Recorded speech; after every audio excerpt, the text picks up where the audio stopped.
Esse é Jean Charles de Menezes, 27 anos, eletricista, mineiro de Gonzaga. Filho de fazendeiro, o menino que consertava rádio velho dos vizinhos desde criança. Antes de sair de casa para Londres, ele olhou para a mãe e disse: "Mãe, um dia nossa vida vai mudar." Em 22 de julho de 2005, Jean Charles saiu do apartamento onde morava no sul de Londres. Tinha uma chamada de trabalho, um alarme de incêndio quebrado para consertar.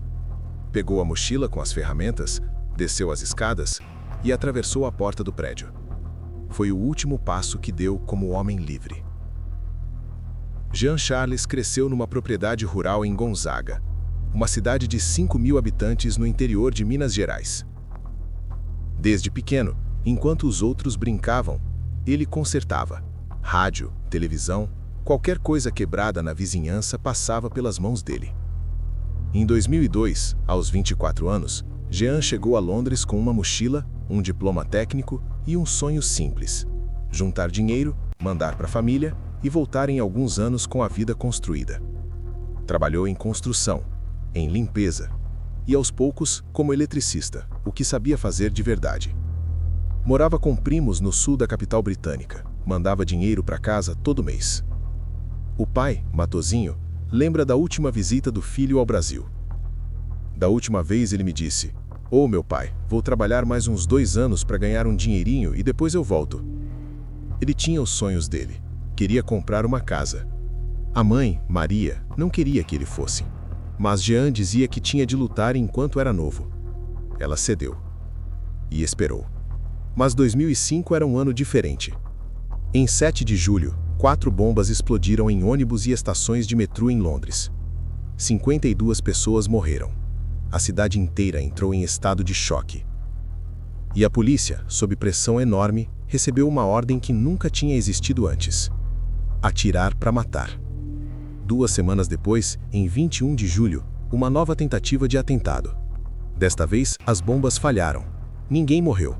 Mas os suspeitos continuavam soltos, em algum lugar em Londres. A polícia estava sob pressão máxima para encontrá-los, antes que tentassem de novo. Num dos sacos-bomba não detonados, os investigadores encontraram um cartão de academia. O endereço no cartão levou a um prédio em Tulse Hill, sul de Londres. Um dos suspeitos, Hussein Osman, morava naquele prédio. Jean Charles de Menezes também. Na madrugada de 22 de julho, a polícia posicionou agentes para monitorar o prédio. A missão: identificar e seguir qualquer suspeito que saísse. O agente responsável pela câmera de vigilância estava urinando quando Jean Charles cruzou a porta. E quando voltou, disse que o homem que saía parecia o suspeito. Jean Charles tinha pele morena, olhos escuros e cabelos pretos. Hussein Osman era etíope, de 27 anos. A semelhança terminava aí. Mas a operação já estava em movimento, e ninguém a parou. Eram 9h30 da manhã. Jean Charles saiu do prédio e caminhou pela rua. Sem pressa. Entrou numa banca de jornal e comprou uma revista. Não estava nervoso. Não estava fugindo. Era apenas um jovem indo para o trabalho numa manhã comum. Jean Charles desceu as escadas da estação Stockwell, colocou o cartão na catraca, pagou normalmente. Esperou o trem. Quando o trem chegou, ele entrou no vagão. Sentou, pegou a revista que havia comprado, e foi nesse momento que os agentes entraram atrás dele. Testemunhas relataram depois que Jean Charles não fez nenhum movimento brusco. Não gritou, não correu, não ofereceu resistência. Um agente o agarrou pelos ombros e o empurrou contra o assento. E então vieram os tiros.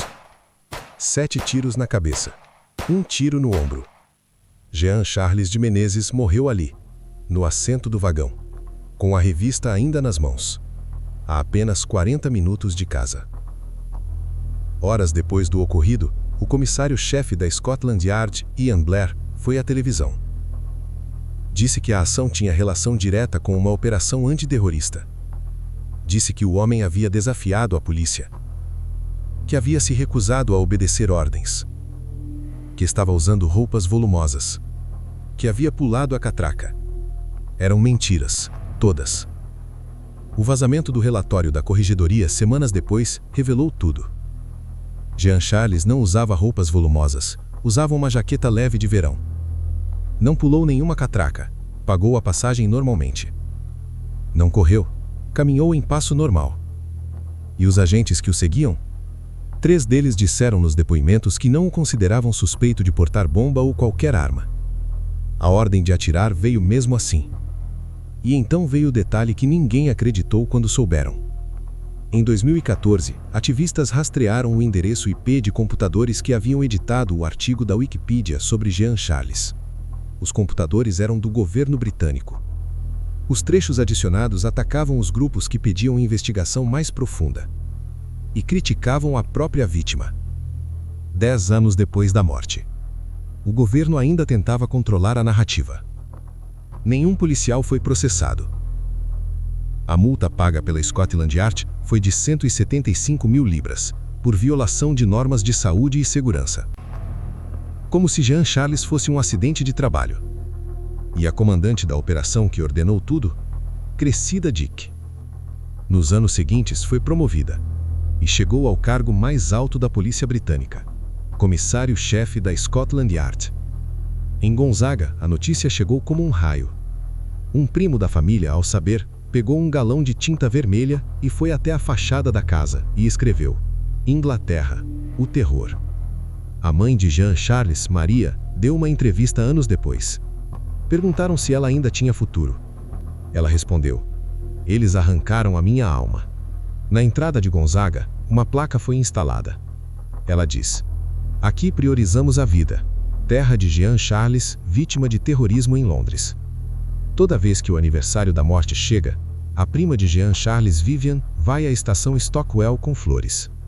Prometemos que estaríamos aqui todo ano marcando mais um ano da morte injusta dele. Enquanto estiver em Londres, é isso que vou fazer. A família não desistiu. Levou o caso ao Tribunal Europeu de Direitos Humanos. Perdeu, por 13 votos a 4. O tribunal admitiu que o caso era indubitavelmente trágico, mas concluiu que não havia violação. 20 anos depois, nenhum policial foi condenado. Nenhum. Jean Charles tinha 27 anos. Queria juntar dinheiro e voltar para casa. Queria cumprir a promessa que fez à mãe. Mãe, um dia nossa vida vai mudar. Hoje, na entrada de Gonzaga, uma cidade de 5.000 pessoas em Minas Gerais, uma placa lembra quem foi Jean Charles. Não como mártir, não como símbolo, como filho, como o menino que consertava a rádio dos vizinhos. E que prometeu voltar para casa. Se você chegou até aqui, você já sabia dessa história? Comenta aqui embaixo, deixa o like, se inscreve no canal. Toda semana tem uma história real que parece impossível de acreditar. Nos vemos no próximo relato.